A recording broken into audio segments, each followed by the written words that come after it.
শহীদ জিয়া তিনি মানে খুবই আর কি দেশপ্রেমিক ছিলেন, ঠিক আছে, যার কারণে ভারত তাকে খুন করেছিল।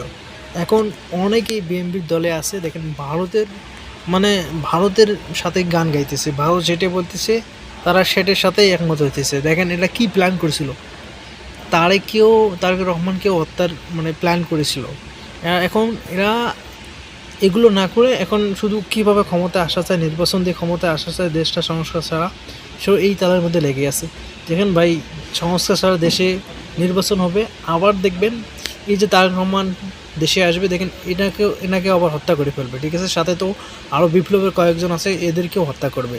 সো এই জন্য আমি বলবো যে সংস্কারটা পুরোপুরিভাবে হোক, ইউনিট সরকার আসে থাকুক, দেশটাকে আরও উন্নতি করুক, এরপরে নির্বাচন দেন, মানে আমাদের দেশের জনগণের স্বার্থে, জনগণের মানে সুবিধার্থে যেটা বলে সেটাই করি। কিন্তু এখন ভারতের সাথে গান গাইবেন, পরে ভারত তোমাদেরকে ক্ষমতায় আনবে, আনার পরে ফির বড় বড় যারা আছেন তাদেরকে ধরে ধরে আবার দেখবেন হত্যা করবে।